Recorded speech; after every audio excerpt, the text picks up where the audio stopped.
Hey there, welcome back to the show. This is Phil Vischer. You're listening to the Holy Post podcast. I am here with Christian Taylor. Hey, Phil. Hi, Christian. How are you? I'm happy. How are you? Oh, Christian's happy. You weren't happy last time 2 weeks ago. Well, I got over it. Pandemic no longer getting you down? No. I've settled in. I feel like it's kind of like the year of Jubilee. If you look at it through a certain lens. Like being unemployed? Well, other than that lens, if you look through a certain lens, you could say, well, we've had 2 months of rest. The earth is resting. You know, our pocketbooks are resting. We're not spending as much money. Like, you can look at the positive things. There was a meme that went around, which was a picture of a cow standing in about a foot of ocean water. And the meme just said, "The cows are returning to the sea. The earth is healing." That was pretty funny. And Sky Jitani. Hi, Sky. Hi, everyone. Coming from his home library. Will this be available on YouTube, we think? Maybe? Probably. Yeah, Jason's here too. Hi, Jason. Hey there. From his undisclosed suburban basement location. Mm-hmm. Last time you said the video got corrupted. Is that the right word, Jason? Yeah. I don't know what happened. Because I was on it. Which means it turned to the dark side? Yeah, right. I couldn't get it to work. I don't know exactly what happened, but I tried everything, did a bunch of Googling, couldn't find it. Couldn't find anything to make it work. So hopefully this will work. Let's hope it doesn't corrupt I don't know again. What to tell you. I hope that we can keep this one on the sunny side. What's the news that you like the most? Who's your favorite podcast host? If it's breakfast, get your toast. It's Sky and Phil and the Holy Post. Sky and Phil and the Holy Post. And sometimes Christian. Keep on the sunny side, always on the sunny side. If I had my ukulele, boy, that's a fun ukulele song to play. So, Sky, how's the family? How are the kids holding up?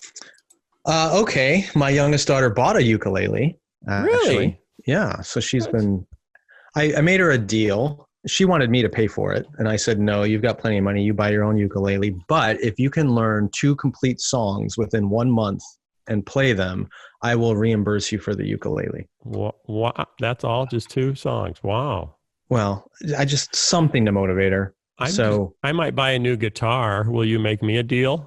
No, it does not apply outside of 2 songs 12-year-old. On my guitar. Okay.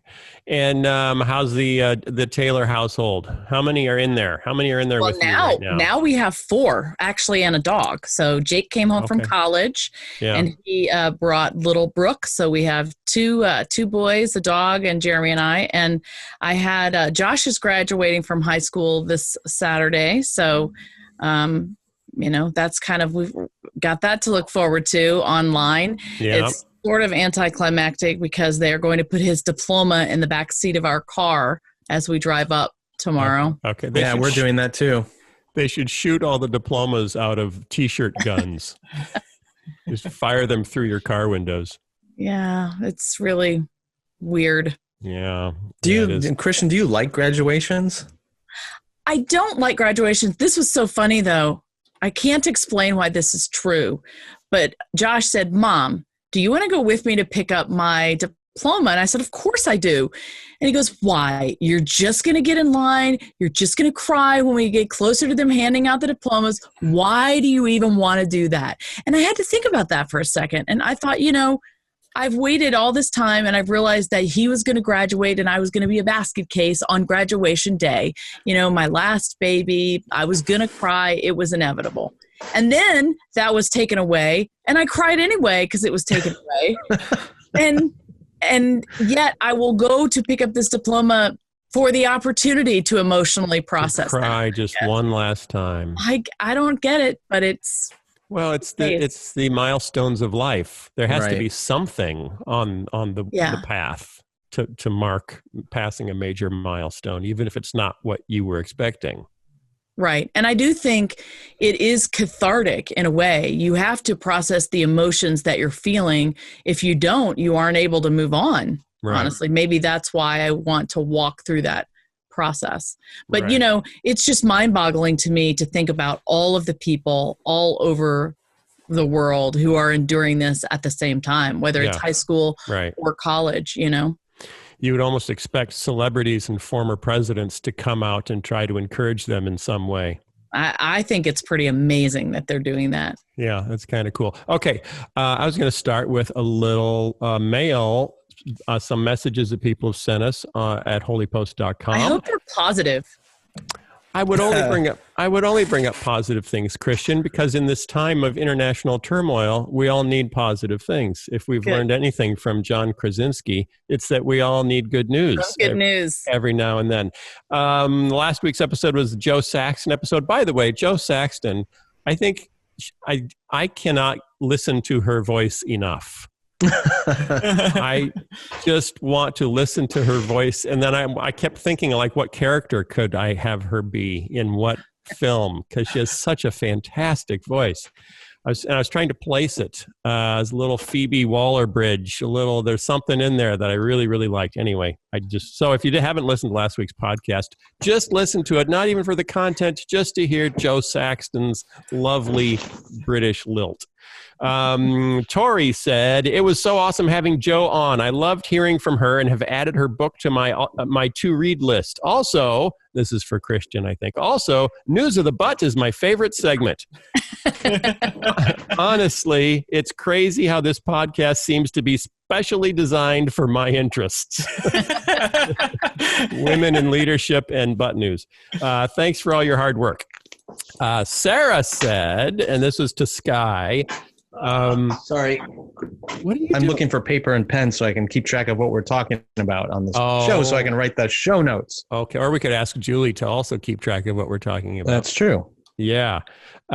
Sky, I was doing yard work while listening, and when you said, as a male leader, I'm going to have to give an account one day for why I didn't use this gift that God has clearly given to the church for the benefit of the church, you said that about women and their gifts and using their gifts in church. Do you remember saying that?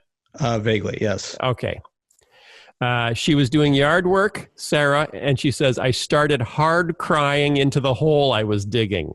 I listened to it later, and it brought tears to my eyes again. You made her cry twice, Sky. Twice. You made her cry. Is that a good thing?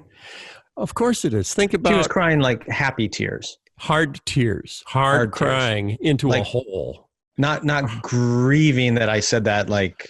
No, not upset. Not lamenting your position. Good. But she says, when I took Foundations of the Ordination of Women, I remember saying to a male friend, it is so important for us to have men who will back us on this. Women shouldn't have to spend their whole life preaching defensive sermons about why it's okay that they're preaching. I'm in a supportive denomination under supportive leadership, and I still can hear from people that women are fine for women and children. But there's some magical age where those boy children outgrow the teaching of females, which isn't just devaluing of women, but also of children. Like females offer subpar teaching, so relegate it to the kids. Thank you, Sky, for saying what you said. Not just we have a right to use our gifts, but that you have a responsibility before God. Okay. That is pretty awesome. Yeah, that was I'm really glad. Thank you for setting that example. The week before was Mike Erie, episode 403. And, I didn't write down the name of the guy who wrote this in. He says, you guys did a great job as usual. I found the End Times Conspiracies talk really helpful and fascinating, especially Sky's point about conspiracies being a form of not trusting in God. I have a question, though. Okay, Sky, are you ready? Okay. Here's a question. I understand that there have been many suspicions over how the mark of the beast would work in a modern world. For example, a 666 tattoo on the forehead or back of the hand probably wouldn't fly now. My question is it okay to watch out and suspect what these things could be like in case we live through the events? Or is that still dangerous spiritually? I understand watching out for tech companies combining physical technology with finance, but definitely agree that way too many people go crazy on these areas. Ultimately, Jesus wins over sin, death, and all other foes. That is the prize we need to keep in mind whenever these topics are discussed. Thanks for the great conversation, as always, guys. Is it okay to still speculate on what the mark of the beast might be? Okay. Two things. I'll try to keep this really brief. Number one, his question presupposes a certain way of viewing Revelation and the mark of the beast as a contemporary reality rather than a preterist view, which says this all related to first century Christians and none of it You're using applies. big words. I know. Understand. But my point is there are a lot of Christians, especially scholars, who do not believe that the details like the mark of the beast have anything to do with us or the future, that it all had to do with things that were going on in the first century and we should leave them there. I'm not saying that everyone has to agree with that, but that he's assuming that about his question, which is fine. Right. So let's go with that. Let's reframe the question. Is it okay with you if he holds to a premillennial dispensationalist view?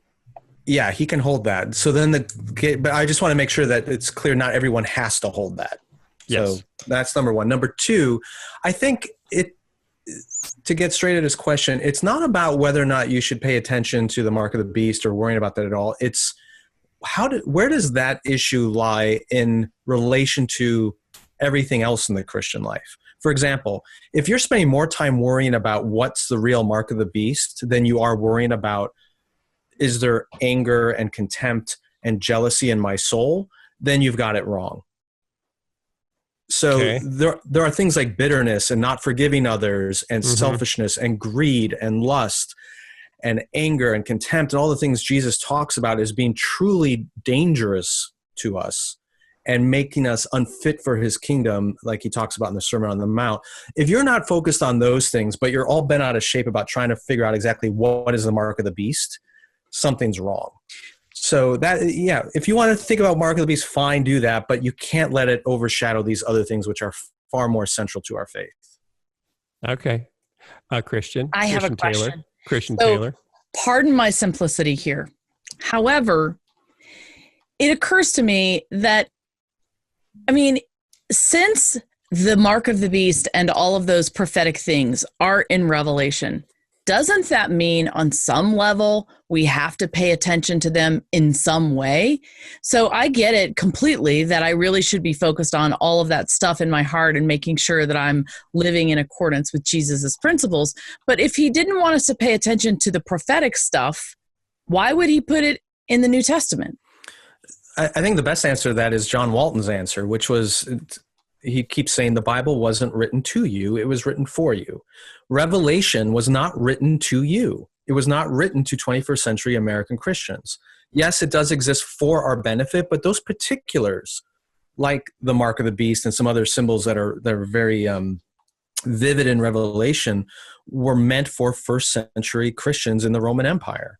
So it gets a little weird. You can't just blanket say every last thing that is in Revelation or even in the Bible applies directly to 21st century American Christian faith. So, how many of us are really bent out of shape about circumcision today? And yet Paul writes about it all the time in his letters because it was a huge deal in the first century. Now, I believe there is a transferable principle that Paul's talking about with circumcision, but I don't know churches that are splitting over the question of whether or not they should have their 8-day-old boys circumcised. But that was a huge deal 2,000 years ago. So same thing. Yeah, there's a principle to be learned from Revelation, which is, hey, remain faithful to Jesus and don't succumb to the idols of this world. But the particulars of what that looked like in the first century is very different than what it looks like in the 21st century. I'm just thinking, when this Bible was put together, God knew that it was to us, and for us. It is for us. And we are going to look at things like that. It is confusing. Mm-hmm. It is confusing. Yeah, it is. And that's why we have to do the work of figuring out as best we can how the original audience would have read and interpreted a letter. When you're reading Paul's letters, you have to recognize that you're reading one side of a conversation and you have to speculate what the other side of the conversation is. That makes it challenging. So you could say, well, God, why didn't you give us both sides of the conversation? Why didn't you give us the letters people wrote to Paul that he was responding to when he wrote letters back? And God isn't giving us that answer, which is also the saying he's not giving us the answer of why is the last book of the Bible and God did not set the order of the books. We did that. But why is the last book of the Bible written in a style of writing that died after the first century? Where we don't write apocalyptically anymore like that. So it's really hard for us to interpret because we don't have that type of literature anymore. And we don't have an answer for that. Well, so how would first century Christians have read Revelation? Would they have gone around looking for the mark of the beast? Well, for example, if you use number codes and the way they could number Hebrew letters, 666, you can calculate that out from the name Caesar Nero.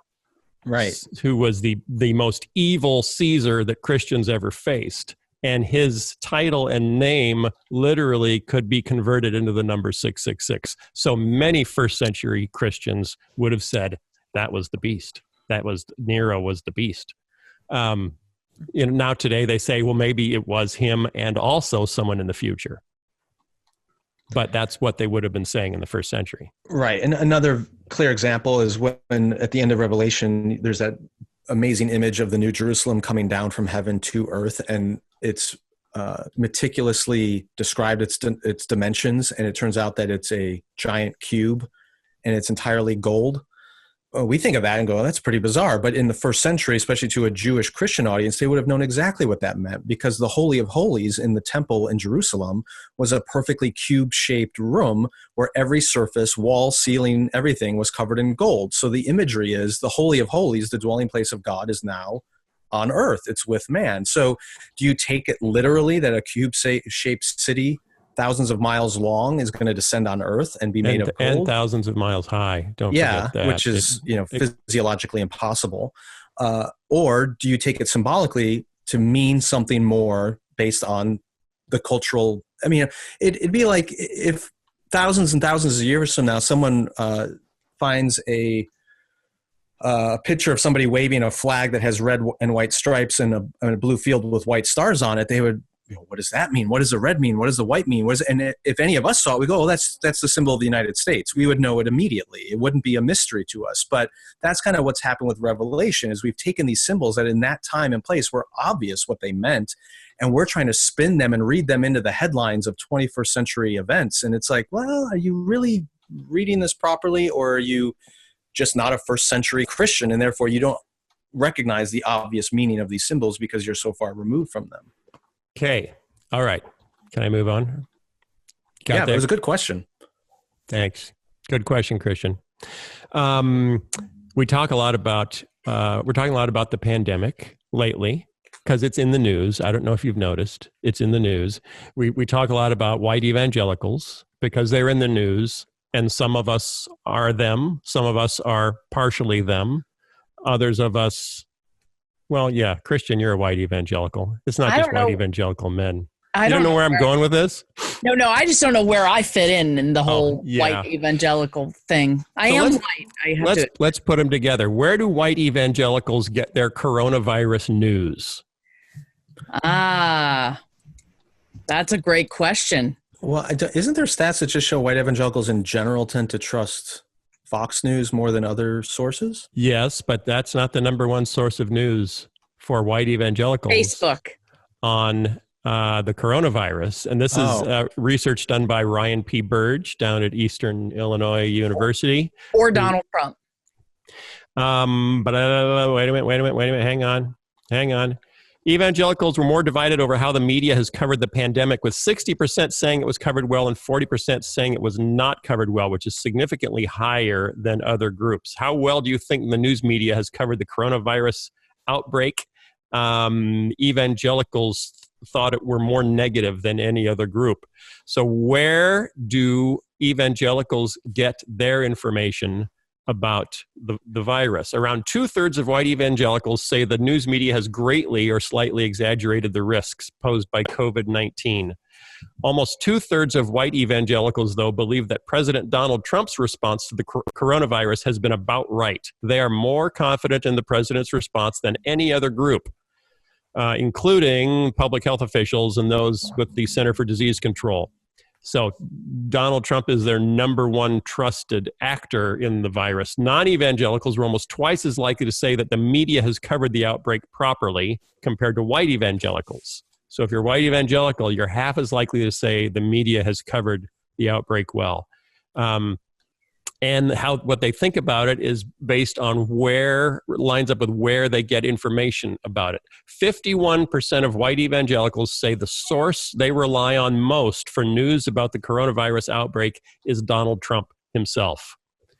For everyone else, everyone who isn't a white evangelical, Trump is the 5th most popular source after national news, public health experts, local news, and governors, and then Donald Trump. For white evangelicals, it is Donald Trump first, then national news, then local news, then public health officials, then governors down at the bottom. Sky, you were going to say something? Well, I'm not sure that this is news, is it? Because it's news because it's a study that confirms something that we probably would have guessed. Yes, that's exactly right. But white evangelicals have also been just the part of the population most likely to support everything Trump is doing. Yeah. So this is true. So it's not a diversion to think they would trust him with COVID news either. Yeah. Looked at broadly, white evangelicals express a greater skepticism of the news media than the general public. Not a shock. 2/3 believe the news media has exaggerated the risks. They also express less confidence in public health experts to accurately convey information about the pandemic. So if you say, why are so many churches bristling against the idea of being shut down to save lives? It might not be as much that they don't care about saving lives as it is that they don't believe it's that bad. Did the survey look at other religious groups like Roman Catholics or African-American Christians, Protestants? No, I think they looked at white evangelicals and then everyone else. I have another simple question. Go for it. How do we change this dynamic? So I understand that this is the way, quote unquote, white evangelicals are polling, and thinking and getting their news. Is there any way to change that reality? And if so, are we to be a part of that, or are we just to accept it the way that it is? It's not going to change. And what are we to do with this information that you're telling us right now? Well, here's another story, and then we can have that conversation after this story, okay? Hold that thought. Okay. This is in New York Times last week, discussing the president's reelection strategy, and it starts with this really interesting statistic. In less than a year, okay, listen to this. In less than a year, from May 2019 to March 2020, okay? So in a year from last May to just recent March, the share of weekly church-attending white Protestants convinced that Donald Trump was anointed by God to be president grew from 29% to 49%. It almost doubled in the last year. I'm not sure how that happened. This finding was based on direct responses to the question, how much do you agree or disagree with the following statement? Donald Trump was anointed by God to become president of the United States. And now they go from there and talk about what the Trump campaign, so it's up to half. It's up to half now of white Protestants believe Donald Trump was anointed by God to be the president of the United States. One quick question. Is that a good thing or a bad thing? Because at one time, God appointed Nebuchadnezzar and other rulers to be the ruler of a town or a whatever, but it wasn't for a good reason. Right? I don't know. Well, I mean, you could even spin this with a Romans 13 and say that, I don't even know. God appoints all authorities, not just the ones we like. So right. So when they say it's been appointed, are they thinking he's been appointed in a good way that's going to save America? That's what I'm getting at. As we go further into this, that may become clear. I have a hunch that the same 49% would not have said that Barack Obama was anointed by God to be the president of the United States. Because anointed is not quite the same as appointed. No, it's set apart for a special mission. Right. Anointed is literally the Hebrew word for Messiah.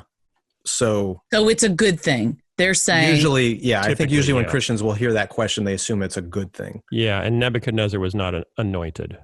David was anointed. Saul was anointed.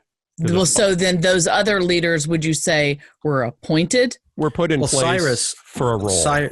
Cyrus was a Persian king who was actually identified as a Messiah because he was appointed by God, anointed by God to return the exiles. But yeah. Okay. The Trump reelection strategy has led to the creation of an all-enveloping digital campaign website, Army for Trump, as well as the Trump-Pence Keep America Great campaign app. One strategist, Stephen Smith, says Trump's digital infrastructure is the purpose is trapping people inside an ecosystem of dangerous misinformation, conspiracy theories, and grievance politics. And it's doing so while making the experience as fun and exciting as possible. The new Trump campaign app uses gamification to drive voter outreach and valuable data collection. Share the campaign app with a friend, win 100 points. Earn 5,000 points and you can redeem a campaign store discount. Earn 100,000 points and you can get a picture with President Trump. Those who download the Trump app can watch live shows hosted by senior campaign aides and surrogates. So it's a whole kind of alternate news TV network within the app. The goal is to keep people inside an echo chamber. So why are so many, now this is where it gets interesting, why are so many voters willing to enter this echo chamber? A series of recent research papers explore reasons for the appeal of the demagogue, which, if you don't know what a demagogue is, it's someone who uses fear to harness popular sentiment in one direction or another to try to control people.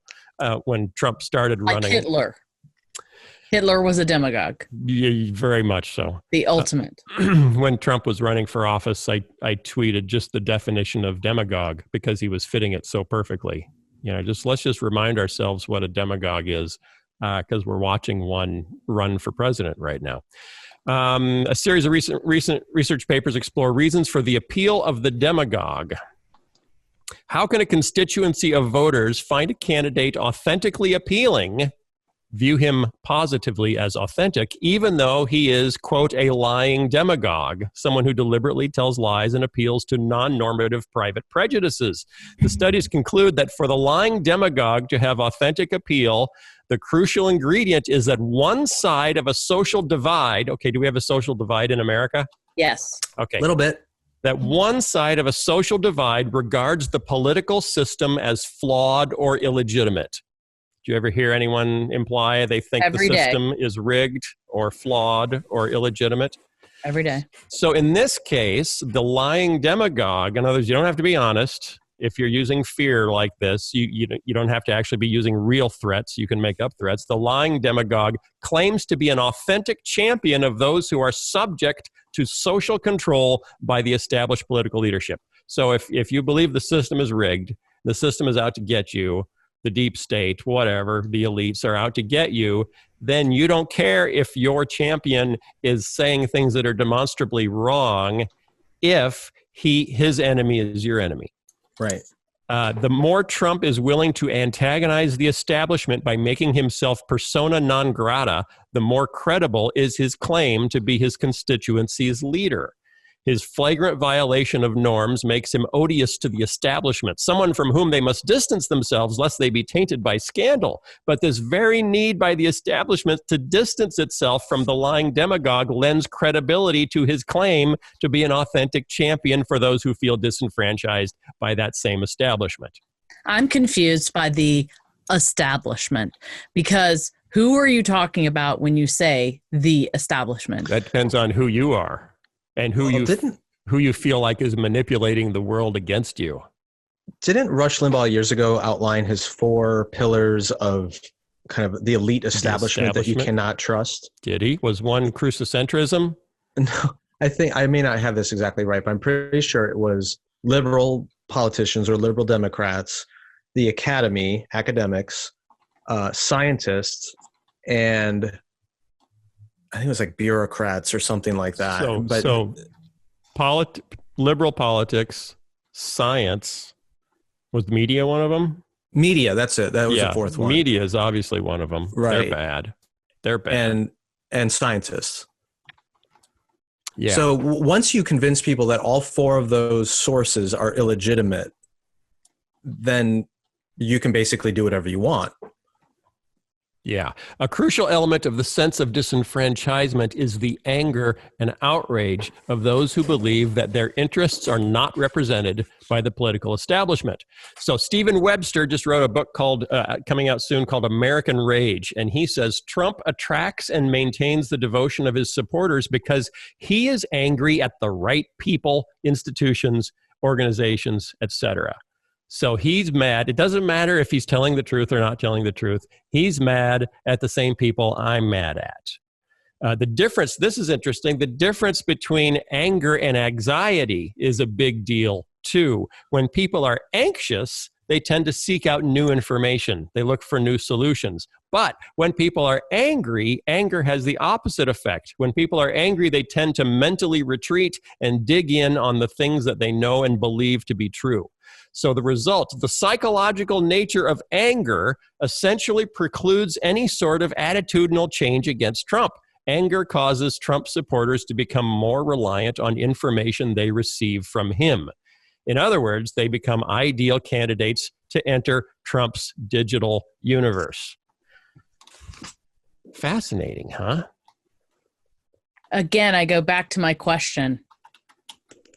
How do we change this? Yes. How does it change? So the study that showed that white Protestants were growing in their belief that Trump was anointed by God to be president showed that belief rose in direct proportion to the frequency with which pastors raised political speech topics.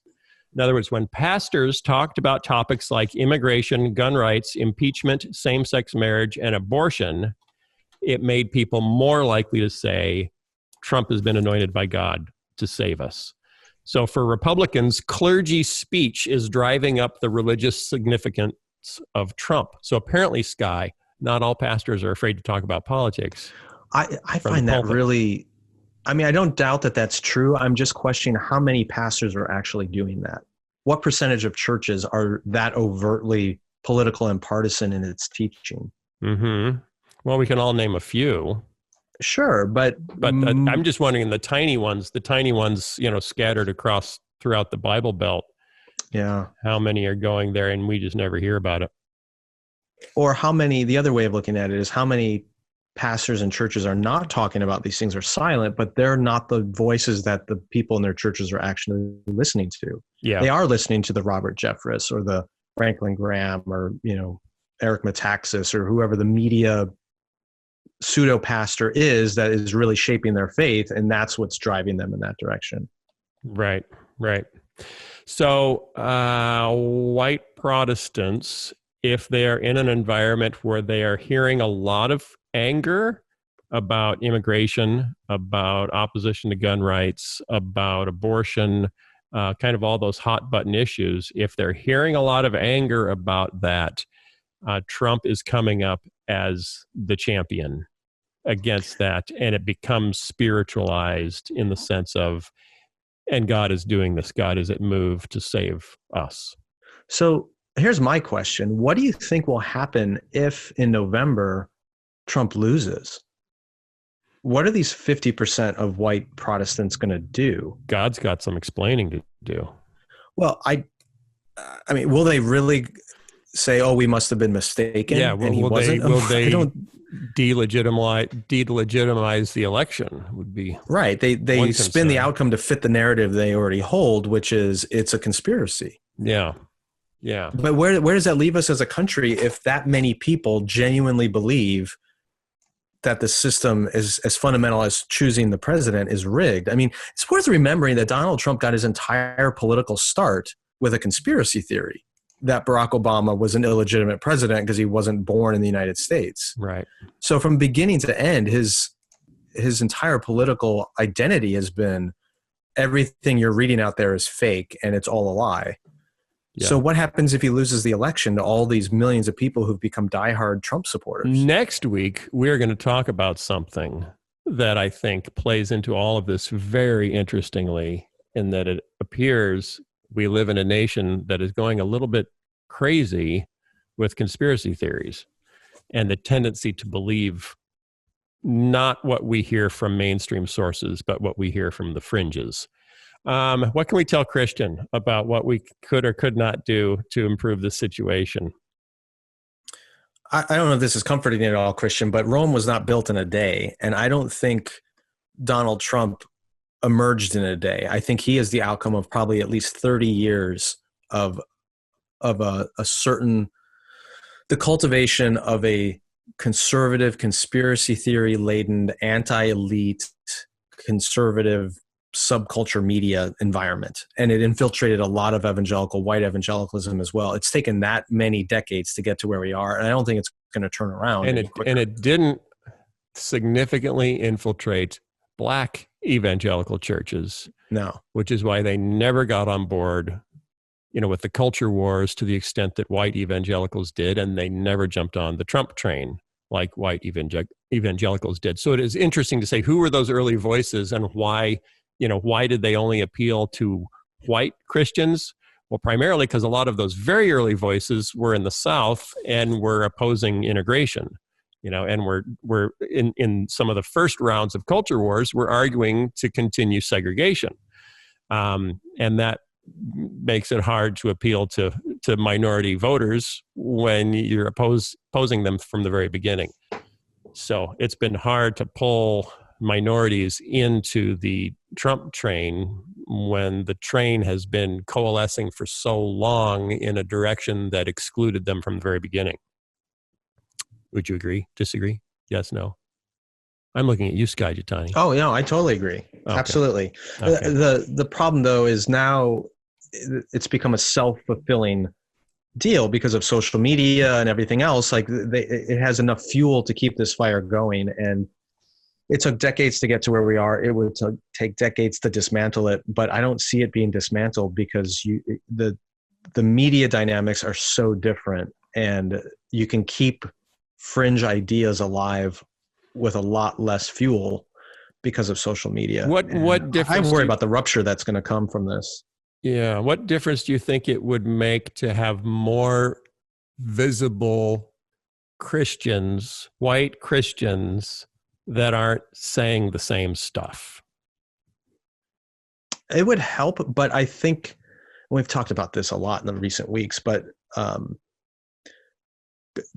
people do not like cognitive dissonance. Yeah. So they find ways of justifying, like I was mentioning, if Donald Trump loses the election, the way that his supporters will reconcile that in their own minds is to say, it was stolen. It was stolen, right? It's not that he wasn't anointed by God anymore. It's someone stole it from him. Right. And so likewise, if suddenly a number of well-respected white evangelical leaders were very visible in the media and said things that were contrary to this belief system, they would say, oh, well, they got to them. Or they'd come up with some way of justifying what they were hearing and holding on to like what they did with Christianity Today. I mean, that was exactly. a prime example of what people did. But my question is, why aren't there voices like ours? I mean, I hear all the time when I travel around and I talk to people who listen to the podcast, they inevitably come up and say, oh, I'm so thankful for this podcast. You guys are saying things that I feel, but I don't know how to say them. I'm the only one in my church or my community that thinks this differently. So I hear that often. My question is, why isn't there anybody that has a bigger microphone who able to say the things that we're saying in order to make a difference? Well, it might go back to, what was it, last week or the week before that, where we talked about that new book that was trying to redefine what an evangelical is. Yeah, that was last week, I think. And so much of the definition is now political and partisan. So it's a little bit of a chicken and egg thing, where if you're trying to build a big audience in white evangelicalism, in order to do that, you can't tackle the heart of what white evangelicalism has become in many places, which is... You can't tick off your audience before you've built one. Exactly. So there's a lot of people out there who want to keep their large audience, so they either avoid these issues or they just go with the flow on them. And sadly, that's, I think, a lot of it. And yeah, but aren't there a lot of people out there that do think differently? I know them. Like, there are white evangelicals that we know them. I mean, Shane Claiborne and Tony Campolo started Red Letter Christians as a movement to say, no, we actually want to practice what Jesus taught, and not the politics of the far right. And I just read something recently where Campolo was lamenting they just can't get it to go anywhere. They can't coalesce a movement around just following Jesus. People want to be mad about something. Yeah. And it exists on the left also. I'm not saying it's solely on the right, but it's not. Yeah, well, they could coalesce a progressive movement more around anger. Right. If they pick something, the animal rights movement, the women's rights movement, you can coalesce a movement if people are mad. Right. It's just hard to coalesce a movement around a guy who just kept giving of himself no matter what people did to him. And that's kind of the weird part about the gospel is here Jesus is executed as a rebel against the authorities in Jerusalem and against the Roman Empire. But he wasn't that. He didn't call for a revolution. He wasn't calling for anger and, the upheaval of the establishment. And yet that's how he was treated. And even today, I would argue that those who are truly of Christ are not calling for a political revolution. And therefore, they're not appealing to people's angers and fears. So they're not building as big a movement as the artificial so-called Christian movements, which are. So we may just have to accept that a legitimate movement of following Jesus is going to be on the smaller side and will always be overshadowed by more politically motivated movements that use the language of Christianity. And that's probably been always the case and probably always will be. Well, the road is narrow, I heard, and only few can go that way. I heard somebody say that. Yeah. I think there have been a few historical exceptions to that, but for the most part, you're right, Phil. Oh, what are the few historical exceptions? Well, I mean, the obvious one I think about is, there's a couple, like Wilberforce. Yeah. That was a pretty little movement for a long, long, long time. Yes, that's what I mean. It was very little for a long time, but eventually found enough gravity to change things. So it happens, but it's not, it's kind of the mustard seed thing. For a long time, it's just invisible. Yeah. Okay. We are going to talk about something related but different and very interesting next week. So tune in for that. Do we have a guest, Sky? Yeah, I think we do. That's fantastic. I hope they're really great, and I hope their voice is half as enchanting as Joe Saxton's. That's all. That's hard to beat. That's very hard to beat. Okay, guys, thanks for listening in. Come to the website, holypost.com, leave a message, say hi, go to Patreon, our Patreon account, and support us, and you can get extra bonus stuff that Sky keeps doing at a prolific rate that you can only get there, and we appreciate the support, and we will see you next week. Bye. Bye, everybody. Bye, guys. Charlie Tremendous Jones once said, quote, 5 years from today, you will be the same person you are today, except for the books you read and the people you meet, end quote.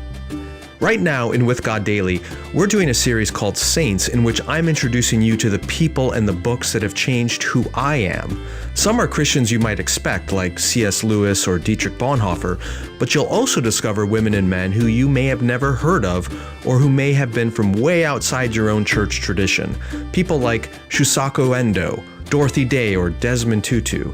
And each devotional in the series isn't just a biographical sketch. We're dealing with some really important issues like forgiveness, justice, prayer, and mission. If you're looking for a larger perspective on your faith, and if you want to meet people and discover books that will change you forever, this is the series for you. You can sign up for With God Daily with a tax-deductible donation of any amount by going to withgoddaily.com. You'll get the daily email, access to the mobile app with the full archives, and the brand new audio version of With God Daily. So check out With God Daily today. It's the devotional for people who hate daily devotionals. Our guest today is an old favorite. Drew Dyck is back to give us another selection of his picks of the best books he's been reading during this quarantine. So here's my conversation with Drew Dyck. Drew Dyck, welcome back. It's been too long. It's been too long, Sky. Thanks for having. I was starting to wonder, if it was something I said or just that I look funny or something. But thank you for having me back. Well, I just don't want to. You don't want to spread yourself too thin. I didn't want to overexpose people to Drew. You can get too much Drew. Yes, you can. Grace has told me that, so I accept it. Grace is your wife's name. It isn't just your third person reference to God. Well, that too. I guess it works either way. Right. So how are you guys holding up in the pandemic? You've got three little kids. Yeah, I'm going to tell you the truth. My life is just as lame now as it was before. And so, I work from home. You know what that's all about. 3 little kids.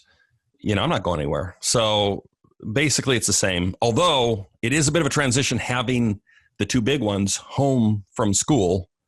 And most of that falls on Grace anyway, because she's got to homeschool them while chasing a toddler around. So speaking of yourself.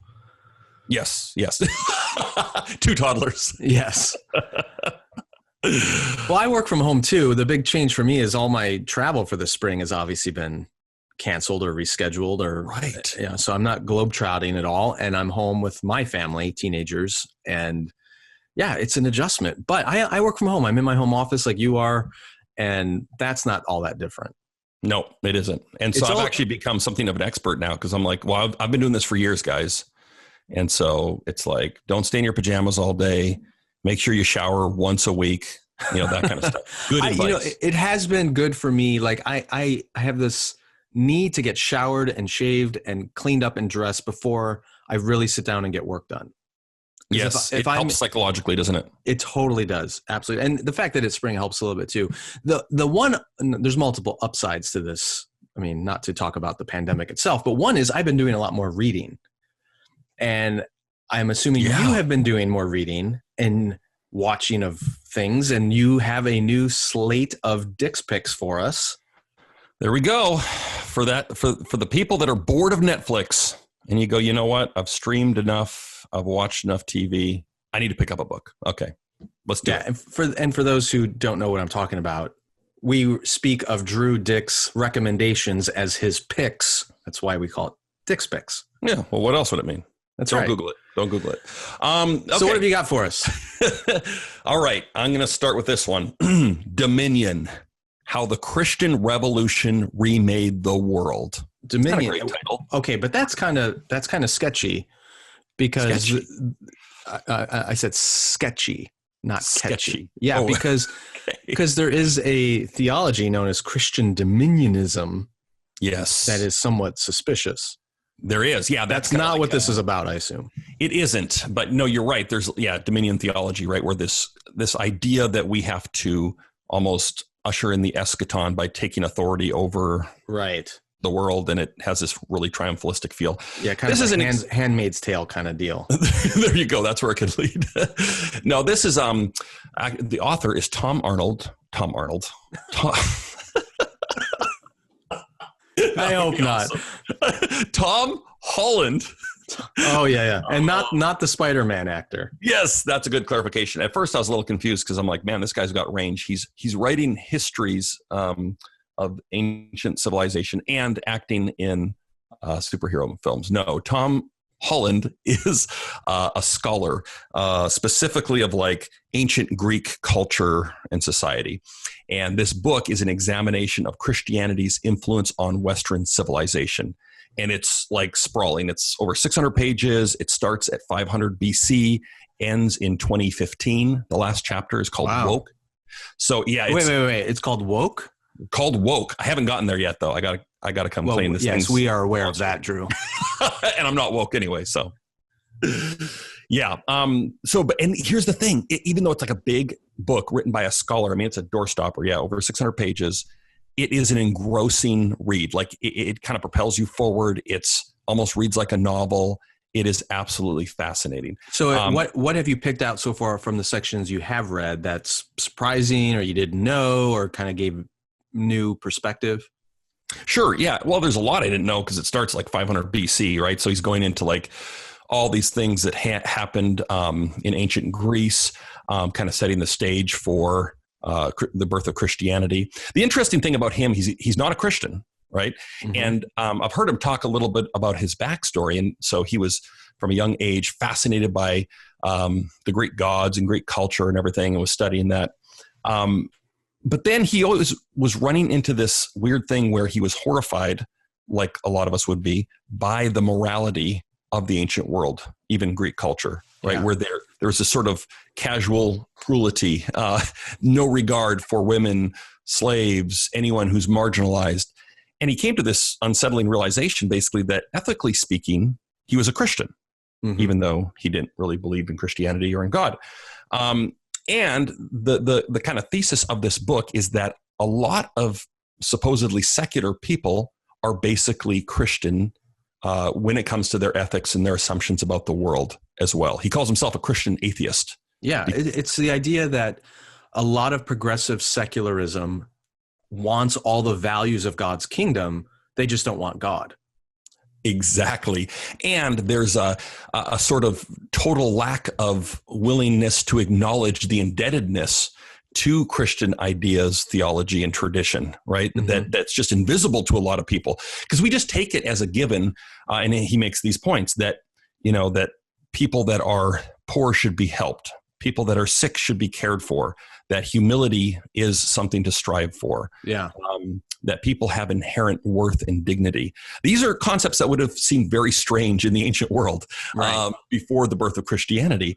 And so he just kind of shows how, and when he talks about dominion, he's talking about the pervasive, far-reaching influence of Christian ethics on all, at least of Western civilization. Yeah. And this is a really important point. I don't want to stereotype or oversimplify what's a complicated matter, but when I've gone to India since the time I was a kid, and you look at what goes on in predominantly Hindu cultural settings, there's a lot of poverty there. There's obviously a lot of need. There is an attitude among some people of karma, which is everyone's getting what they deserve. And if I have a lot, it's because I deserve it. And if that person on the street who is poor and living in rags and hungry, well, I shouldn't help them because they're also getting what they deserve from a prior life. And it's a philosophical system that actually contradicts compassion and kindness for some people. At least it raises some of the motivation, right, to help people if they're getting their comeuppance. Now, I think that's changing even in Hindu culture in India to a degree, but I think it's the influence of a globalized, compassionate, human rights kind of vision that more and more people are having. But to think that that's a natural instinct of all cultures, to be compassionate toward the poor, the hungry, the marginalized, it's not. It has to be intentionally birthed by something. Yep. And I'm not saying it's only Christianity that does that, but it has its most powerful roots in the West, certainly in Christianity. That's right. And not only is it usually a uniquely Christian thing, but it's actually anomalous when you look at history. For a movement, ideology, religion, to place such a high premium on helping people that are downtrodden or marginalized. Yeah. And what Tom Holland homes in on is what really profoundly changed the human imagination was this uniquely Christian idea, of course, that a crucified criminal was actually God incarnate. Right. So the cross, right? And it gave rise to this idea that, maybe marginalized people matter. Maybe people who are persecuted or the losers in the world's eyes might actually be, either Christ in disguise in a way, or might actually not be deserving of their plight. And so even though, of course, the church historically has not always upheld this ideal, he argues that it really kind of seeped into all of Western civilization and led to this situation where we consider it a good thing to help people that are down on their luck. Whereas with the Greeks, man, you come along and you say, hey, listen, I'm being persecuted. I'm suffering. They go, great. I can enslave or kill you, right? I mean, it's like, right. Thanks for telling me. It's a very utilitarian, almost capitalist view where it's the survival of the strongest. Yes. Oh, absolutely. Right. And it's like, there's not even a second thought. And he even talks about this in regards to sex, how the idea of the imago Dei, that every person, Christian or not, bears the image of God and has inherent worth because of this.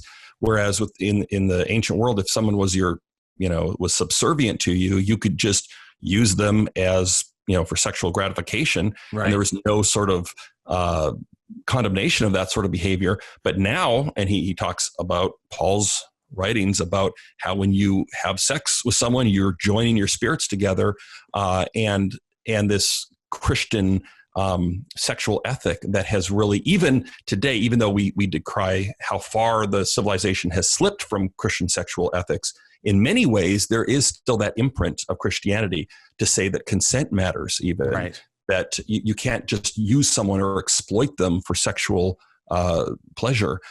These are all, at least can be traced back to Christian thought. Yeah, it's also worth noting that in the household codes that Paul writes about in a number of his letters, where he talks about marriage relationships, parent-child relationships, master-slave relationships, common relationships in the ancient world household structure, we often look at those passages now as being out of date, kind of retrograde. Wives, submit to your husbands. Slaves, obey your masters, right? It gets all this ridicule today. But when you actually read those household codes in the context in which Paul was writing, they were radically progressive.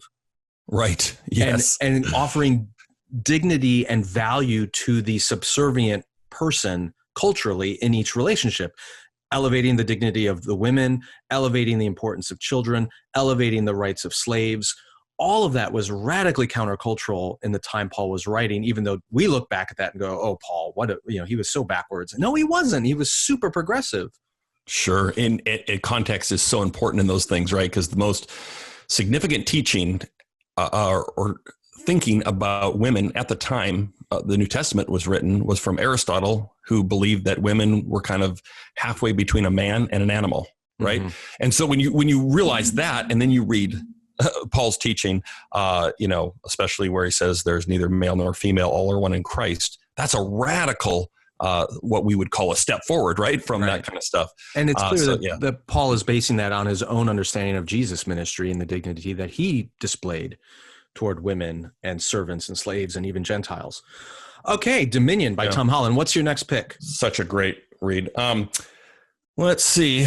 What was the second one? Okay, The Decadent Society, How We Became the Victims of Our Own Success by Ross Douthat. Oh, Ross Douthat, New York Times columnist. Douthat. Okay, but here's the thing. I thought his name was Douthat. I've been pronouncing it like that for years, and I feel like a total idiot. I heard him say it. It's Douthat. I guess I can't argue with him. He's a New York Times columnist. You know who he is. Roman Catholic. Yes, Roman Catholic. Irritatingly smart. Sharp guy. Conservative, I would say, especially at the New York Times. And so, this is one of those kind of big idea books that just rings true. I mean, basically his premise is that America is decadent. And well, that's shocking. Yeah. Well, it's like, hello, Captain Obvious. Yeah. Although when he says decadent, he's not like meaning that we like to eat too much chocolate. Okay. Although we certainly do. I mean, self-indulgent. That too, but even beyond that, and it's complicated. He's got like half a chapter on his definition, basically. But essentially what he means by decadent, if I'm reading this correctly, is stagnation. So a society, he said, as a society, we used to be dynamic, hopeful, future-oriented, but now we're kind of resting on our laurels and losing hope. Culturally, he talks about how we're stuck in this kind of boomer loop where we just keep making remakes of remakes, and our institutions are in decline and ineffective.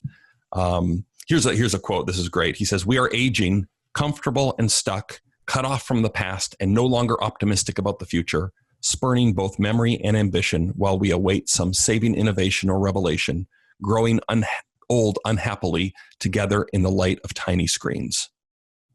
Wow, that's really depressing. Pass the Prozac. Well, he wrote this before the coronavirus pandemic. Yes, right. So it does make me wonder what effect this will have. Will it jar us out of that decadence and inspire a generation to look ahead, or will it only grind us down even further? Yeah, that's a great question. I wonder, I'd be really curious to hear him, because I mean, this just released a few months ago, but yeah, obviously before this pandemic broke out. And he starts the book by talking about the 1969 moon landing and how there's just this feeling of awe and optimism about the future. And of course, we all thought we would be like zipping around on flying cars and having colonies on other planets by now, but it hasn't happened. That's another part of this thesis, is that, okay, we thought it was just going to be this linear journey to an incredible future where we continue to have these amazing breakthroughs. And he says, yeah, we've had some breakthroughs, like most of them have been in tech though, in communication specifically. And they're great, but they're not all that grand. And they actually leave us sometimes more disconnected, less likely to leave the house, and not really getting out there, daring greatly, doing new brave things. It reminds me, the very first article that I ever published was at Leadership Journal. I don't know. I think this is 2004, maybe. And it was called Rethinking Tomorrowland.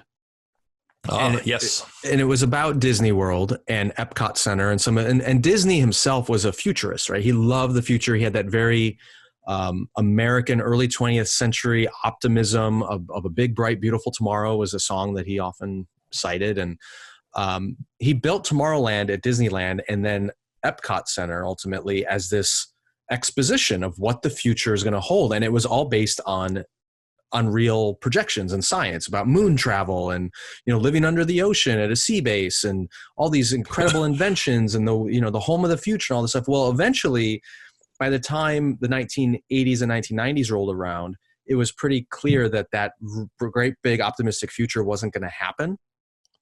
And the Disney Corporation had a problem, because how do you create a fantasy world of optimism when most people think about the future as a negative, horrible dystopian, dystopian, apocalyptic, post Cold War, eternal nuclear winter kind of Mad Max horrorscape. And so what the Disney Imagineers ended up doing first at Tomorrowland is they redesigned it away from predicting the future and made it into a fantasy future, kind of a comic book future. Interesting. That's not actually trying to predict what the future will be like, but you can live in some kind of space age comic book fantasy future. And now what's going on at Epcot is they're redoing all of Epcot, at least the Future World part of it. They've scrapped the name Future World from that half of the park, and they're just making it into more of an amusement park with roller coasters and play areas, and escaping this idea that the future is a good thing anymore. So you can even see it in Disney and like our amusement parks. Like the future used to be this hope and optimistic vision, and now it's, let's not think about the future. It's too dismal. Let's just distract ourselves with comic books and roller coasters. Right. You settle for escapism, right? Exactly. When the future no longer looks as glowing as it once did.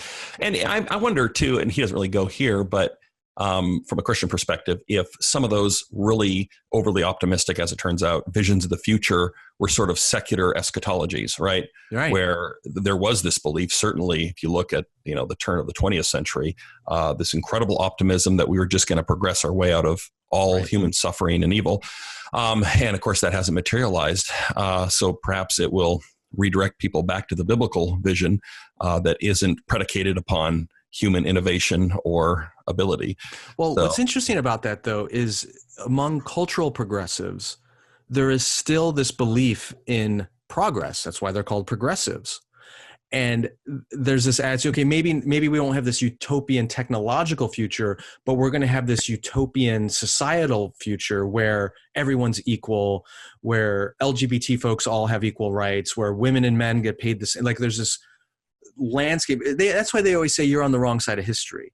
Right? Yes. If you don't, you're on the wrong side of history. Yep. And I wonder, when does that not work for them anymore? I think the cracks are already showing, even by people that are on the left or progressive, by their own admission, because you look at some of the most popular shows, it's like Handmaid's Tale.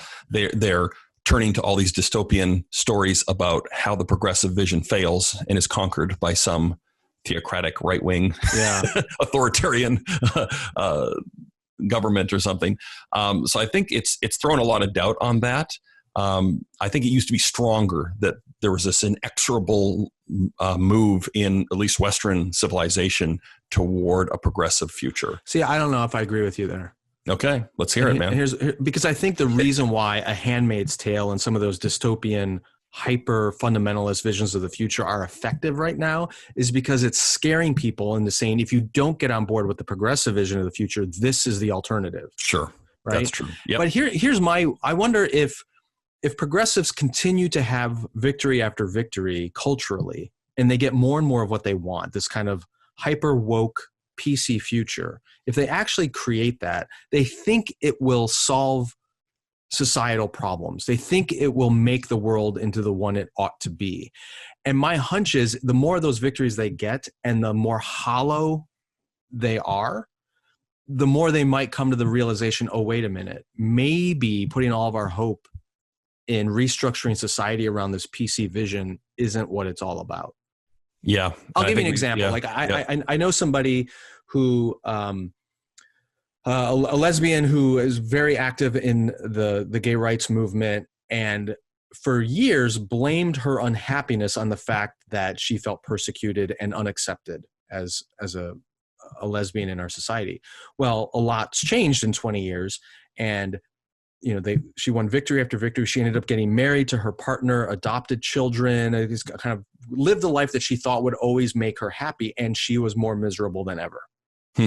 And at that point, she couldn't blame it on society anymore. That's the worst thing, right? Then you can't go, if only those people would stop oppressing me, then I'd truly be happy. Right. So that's what I mean. Like, if progressives continue to believe that the future will always be better and brighter, and they get the things that they want and they're not happier, will it awaken a deeper, more essential examination of what does life really mean?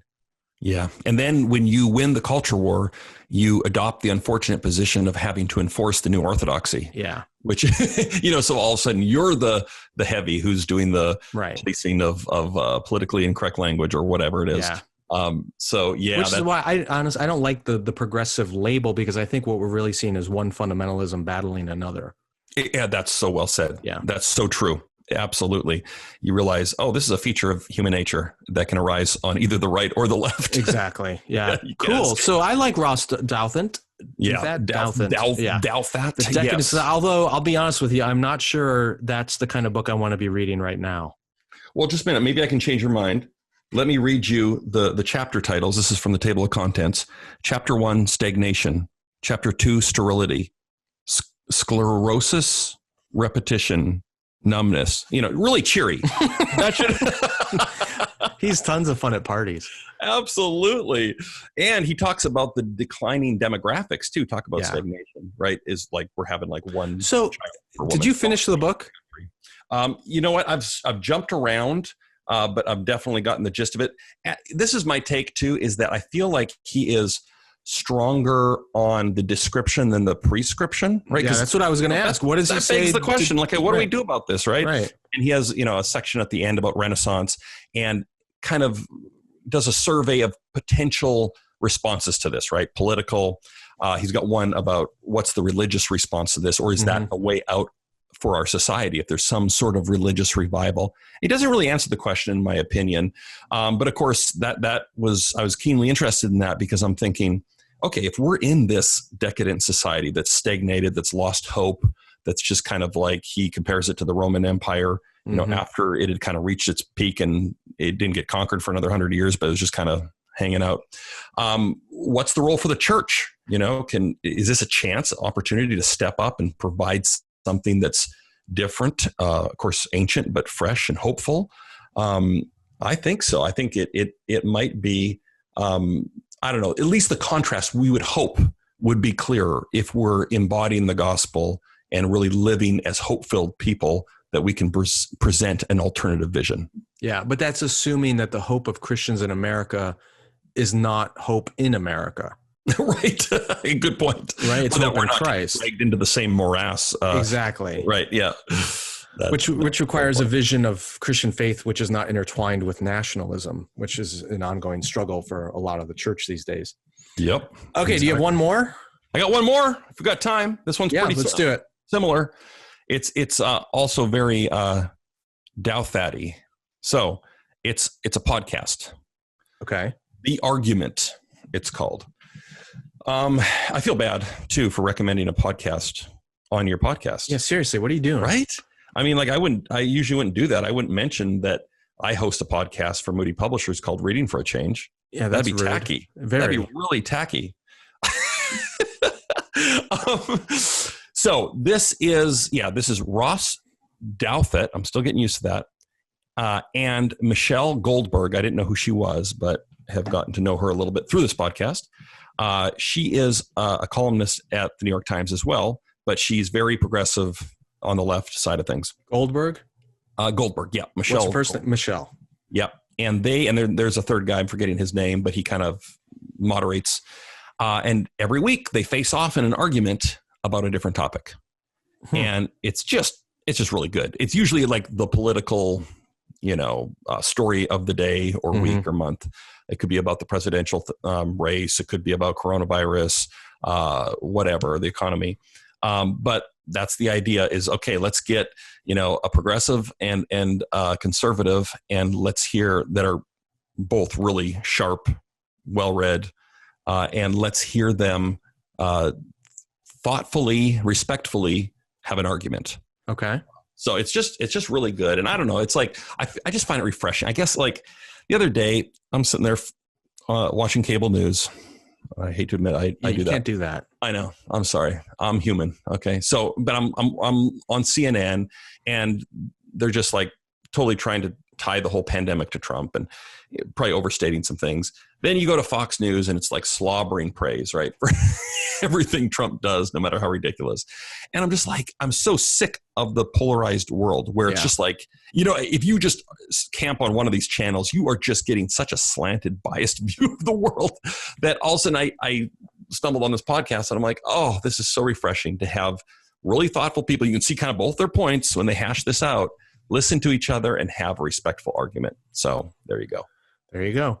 I get asked all the time, especially from listeners of the Holy Post, like, what news should I be watching, or what news sources should I be going to, or how do I avoid getting into that echo chamber of slant from one side or the other? And I've racked my head about what response to give to people because I keep getting that question and I don't know how to answer. And I think this is the closest I've been able to get to an answer. And that is, just stop watching any broadcast news.